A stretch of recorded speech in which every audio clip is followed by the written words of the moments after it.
Year 10 and 11, welcome to your analysis of Bayonet Charge by Ted Hughes in preparation for your AQA English Literature Poetry exam. Okay, the poem.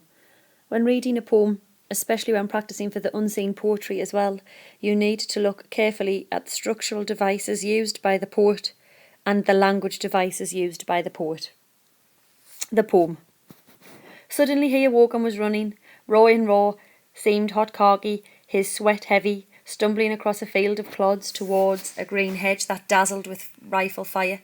Hearing bullets smacking the belly out of the air, he lugged a rifle, numb as a smashed arm, the patriotic tear that had brimmed in his eye, sweating like molten iron from the centre of his chest. In bewilderment, then he almost stopped. In what cold clockwork of the stars and the nations was he the hand pointing that second? He was running like a man who has jumped up in the dark and runs, listening between his footfalls for the reason of his still running, and his foot hung like statuary in mid-stride. Then the shot slashed furrows, threw up a yellow hair that rolled like a flame, and crawled in a threshing circle, its mouth wide open, silent, its eyes standing out. He plunged past with his bayonet toward the green hedge. King, honour, human, dignity, etc. dropped like luxuries in a yelling alarm to get out of that blue, crackling air, his terror's touchy dynamite.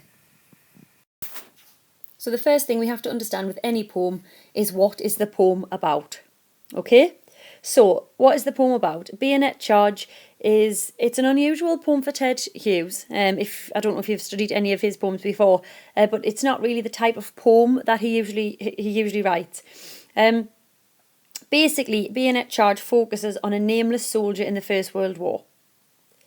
And the poem describes the experience of going over the top. And this was when soldiers were hiding in trenches and they had guns with bayonets on the end, which is like a long knife. They climb over the trench and charge towards the enemy, who are obviously in the trench opposite, if you like. The aim was to capture the enemy trench. Now, Ted Hughes' poem describes this process. It describes the soldier thinking about it, and it also describes how the soldier feels about being a dangerous weapon. Okay? So as I said before, we've got to look at the structure that Ted Hughes has decided to employ. Now, when we look at the poem, he uses irregular stanzas. The stanzas are all of differing lengths. We need to be asking ourselves why. The poem does not rhyme, so he has employed free verse. Again, we've got to be asking ourselves why. He uses enjambment occasionally. Again, that should be something we mention because it will be a conscious choice. Those of us that are aiming for the grade 8 and 9, so your A and your A star, also want to be looking at Ted Hughes' punctuation. And then again, those at the top end of your grade 8 and 9 should mention medias res. Poetry is all about interpretation, so as long as you've got a reason applicable to the poem and the poem's subject matter as to why a certain device is being used, then go with that. Obviously, these videos are my ideas and my analysis and sometimes other people's ideas as well. You've got to trust yourself. So if you don't believe anything I say, then that's absolutely fine. If we look at structure then, as I say, the poem begins in medias res. Now that literally means in the middle of. So we are plunged into the action of the war and the action of what the soldier experiences. And this is a mirror image of the soldier being thrown into action. He goes over the top without thinking about it. He goes over the top to attack the other trench because it is his duty, because he has been ordered to. The use of irregular stanzas. Now the first stanza and the third stanza are jam-packed full of action, whereas the second stanza slows down the pace of the poem. Now the second stanza slows down the pace of the poem because the soldier begins to think about his actions and he realises what is happening. He realises that he's highly likely to die, but he also realises that he is a weapon himself and that he is dangerous and can kill others. Free verse. as I say, the poem doesn't rhyme, so Ted Hughes has used a free verse. Now, that represents the lack of order in the emotional charge of the soldier. So basically, there's no order in the emotions he feels. It's chaotic. If you try to follow the emotions he feels throughout the poem, you'll see that his emotions are all over, because obviously of this horrendous event that he's experiencing. So the free verse is the lack of order in his emotions, the fact that his emotions are a little bit chaotic. I suppose sometimes we can stretch free verse as well, and you can arguably say that it represents the freedom that they are fighting for as soldiers. Finally, you've got your enjambment and your Sajera. Sorry, it takes me ages to pronounce that word, so if I mispronounce it, I apologise, but do make sure that you've got it spelt correctly. I can't even see it. Okay, it's Sajera. Nearly got it. So basically, the enjambment emphasises the contrast between his movement and his fears, because what Ted Hughes does is he mixes the enjambment with a lot of punctuation. So he uses the dash quite a lot on some of the ends of the lines. So you've got enjambment and a lot of punctuation, a lot of stopping and starting, and that is your Shazura. So those two mixed together contrasts the fast and furious action of the war and the movement the soldier makes, but also his fear and his hesitation. So basically, Ted Hughes' use of punctuation mirrors the hesitation and fear of the soldier. If we analyse the poem stanza by stanza, looking at language now, as we go, you'll be able to make notes. Don't forget to pause the video as and when you need. Sometimes I do talk quickly.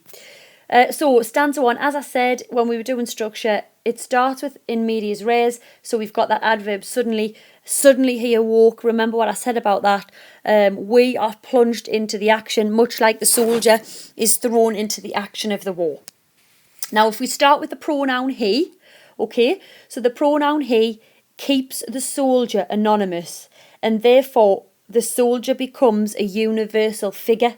The poem focuses on one individual man, but actually it represents all of the soldiers in World War I. Therein lies the power of that pronoun. Okay, so the pronoun's anonymity allows it to be universal, and therefore it's more powerful when we realise that this could be any soldier going over the top, any soldier that has panicked or hesitated. All right.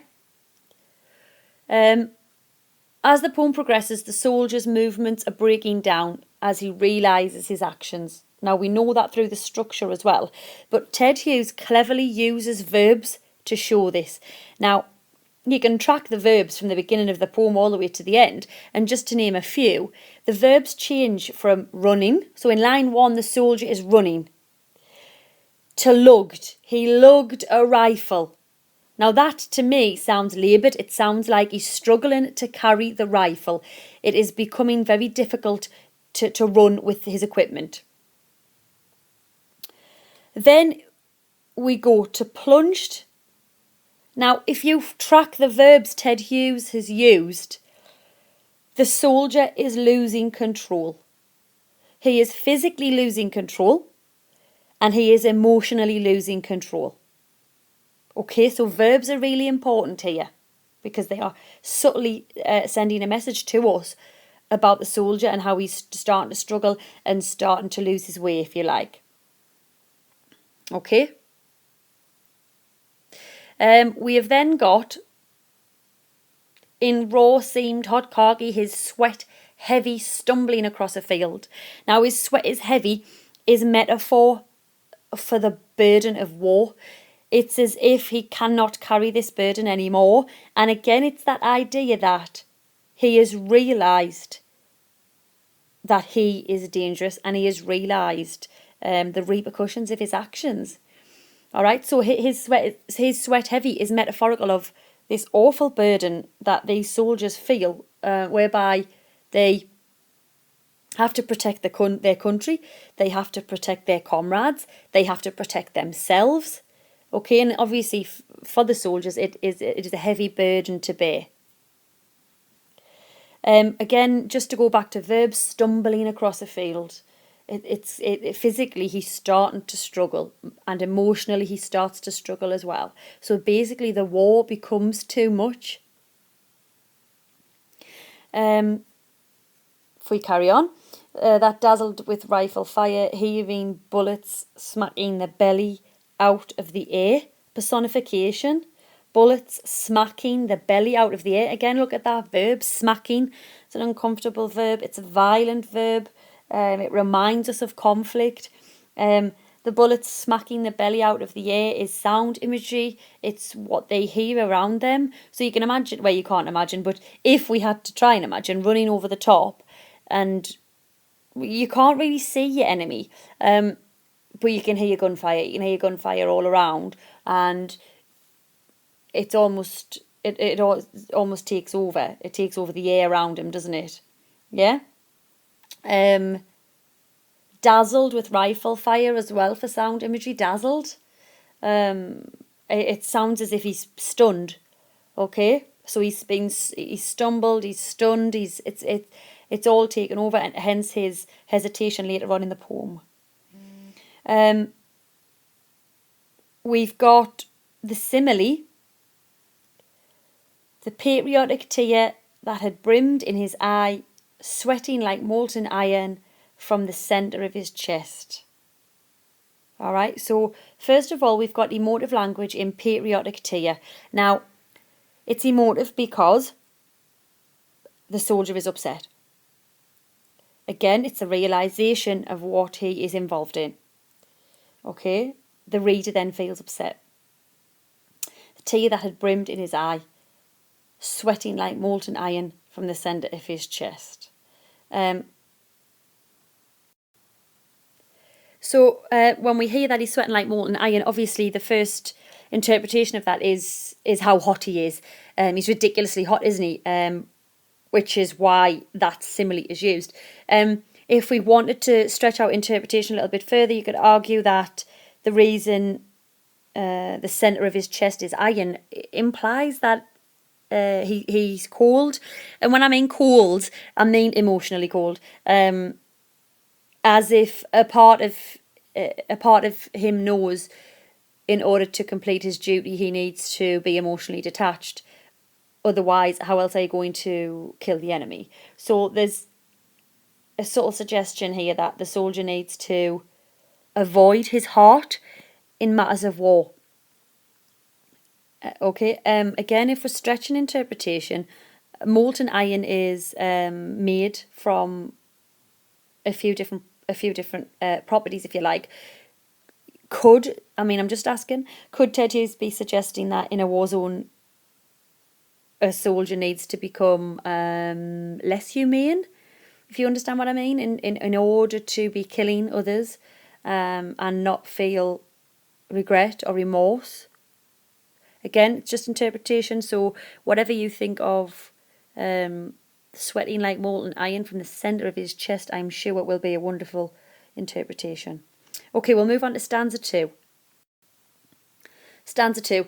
Straight away we begin with, in bewilderment he almost stopped. Now, bewilderment obviously shows us that he is now confused. Remember what I said at the beginning of the video about stanza 2 slowing down all of the action. It's when he realises the repercussions of his actions, when he realises what he's doing. So the word bewilderment shows us that he's confused. He is confused about his actions and the whole process of war. Again, if we're looking at verbs, as I said, when we looked at stanza 1, we had running and lugged and plunged, and now we've got stopped. So that verb in itself shows us his hesitation. Okay.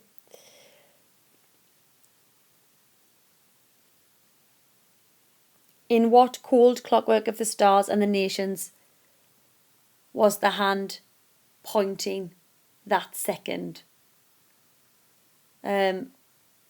So we've got this image here of the universe. And in this image of the universe, we have a clock. Now, the clock represents a universe without emotion. I want to say that again, all right? So the clock metaphor in line 2 and 3 represents a universe without emotion. So the universe continues to exist with the passing of time, but the soldier is mortal and will eventually die. And naturally the clock will continue to tick. Okay? We've also we're straight then into a simile. He was running like a man who was jumped up in the dark and runs listening between his footfalls for the reason of his still running. Now, the adjective dark here suggests that the soldier has no direction. He doesn't know what he's doing. He hasn't really got any direction in terms of what he's supposed to do. It also shows us that he can't see his enemy.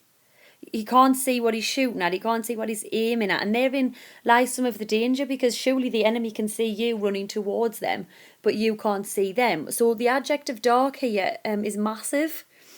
And it has that subtle connotation of danger, doesn't it? Dark. Dark also represents an absence of reason. So he's fighting because it's his duty, but he doesn't actually have his own personal reason to do so. We could also argue that it is a justification for war that he can't find. So it's this image here, and he's running around with no purpose, no direction. He feels scared. It's almost as if he's running to his own death. Okay? Then if you look closer, listening between his footfalls for the reason of his running. So it's the idea that every time he takes a step, he thinks, oh, what am I running for? Where am I running? What am I doing? And this is where his confusion really sets in stanza 2. And that, for the reader, is a horrible idea, that you've got a guy running across the trenches, confused, with no clue as to what he's doing. Okay? And that stanza there finishes again with another simile. His foot hung like statuary in mid-stride. Okay, so it's the idea that he freezes and he's shocked, and he pauses through hesitation, which for the reader we know is the wrong time to pause in the middle of trench warfare, because the massive likelihood that you're going to die. Yeah. And finally, we reach stanza 3. Straight away we have the image of the hare. So threw up a yellow hare that rolled like a flame and crawled in a threshing circle, its mouth wide open silent, its eyes standing out. So the image of the hare is one of a scared animal. Now, this is massive because it parallels the soldiers. We've just heard about him running aimlessly, and now we have a hare that is running scared as well, and crawls into the threshing circle. So the hare's looking for safety, much like the soldier.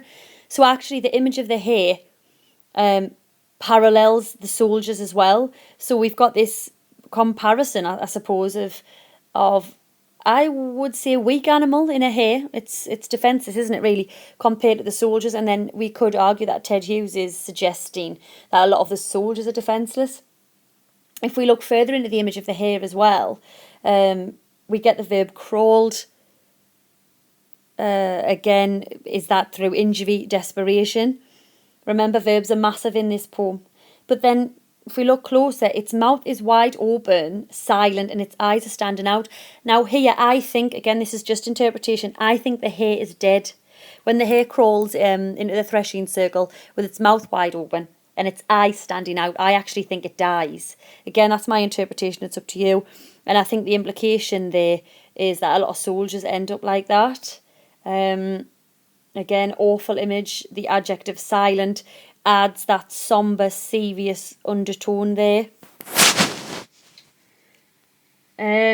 He plunged past with his bayonet towards the green hedge. I did do the verb plunged earlier, but just to reiterate, our verbs when we follow the verbs, the soldier starts running, then he's lugging his rifle, then he stops, and then we've got crawled, and now we've got plunged. The soldier is desperate, and when he's plunging, you can imagine him plunging with his bayonet, not really hitting anything because it's so dark and because he can't see his enemy.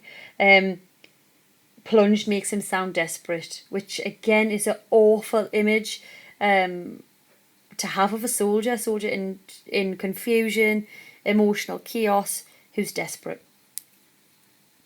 We get more emotive language here through king, honour, dignity, and one of Ted Hughes's undertones in terms of theme is bravery. So the theme of bravery stands out. Ted Hughes, because the poem is universal, remember, because of the pronoun he, he's saying obviously that soldiers involved in World War One, and I think all wars are brave, and they should be respected. And we get that list: king, honour, human dignity, etc. dropped like luxuries. Now that simile, again, big simile. So it's the idea of the soldier forgets all of the things that he thinks he can become, such as somebody honoured, somebody brave, somebody respected, and it's dropped because the reality of the war has hit home, and the likelihood is he's not going to survive, and actually he doesn't see any dignity in it, really. If you look at that simile, dropped like luxuries, and a yelling alarm personification again, uncomfortable personification. It's almost like an alarm bell's gone off in his head, and he's thought, perhaps he thinks he isn't brave, because remember, he realises he is a weapon here and he can kill somebody. So the idea of bravery is not what he thinks he's going to be at the end of World War One, which again is that sad tone there that Ted Hughes has added. And then we come to the very end. To get out of that blue crackling air, his terrors touchy dynamite. We've got a metaphor to finish and alliteration, obviously. A terror, emotive language. Dynamite as well, that metaphor there. It's as if his emotions have turned into something explosive. His fear has become dangerous to himself, and we know it has because he's running across the field, obviously in search of the enemy, and he stops and he panics, and he emotionally panics. And I think that therein lies the metaphorical dynamite, that he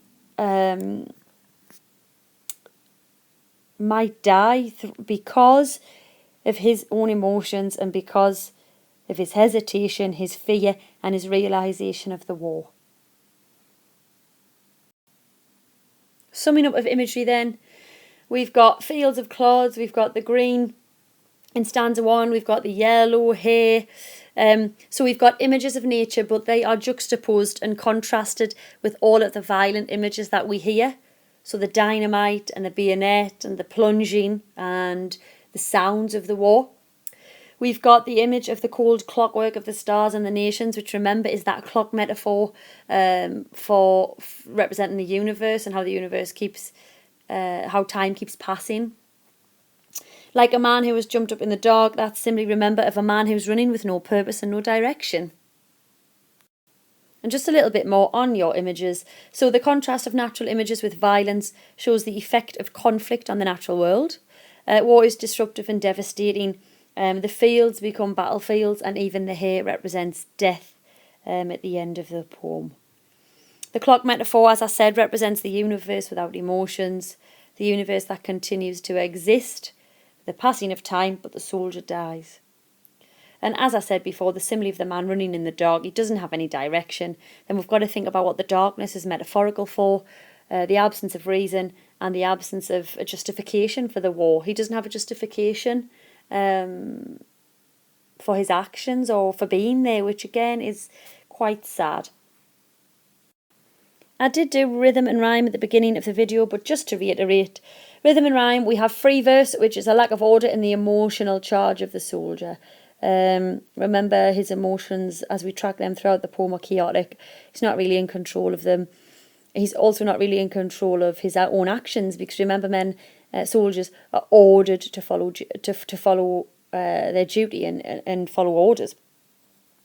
The longer lines signify him rushing towards the enemy, whereas the shorter lines indicate the hesitation that he feels. As I said, again, I might mispronounce these words. The enjambment and the caesura emphasise the contrast between his movement and his fears. So the enjambment mixed in with the stoppy-start punctuation. The poem does not have a fluid rhythm, which shows the internal conflict between his duty and his emotions. So the idea that the soldier knows what duties he has to complete, but his emotions take over. Again, if you need to go back or pause the video or whatnot, sometimes I do talk quick and make notes, that's absolutely fine. I hope this video was useful. If you need any more videos, just check out my YouTube page, which is Stacey Reay. And if not, good luck in your poetry exam.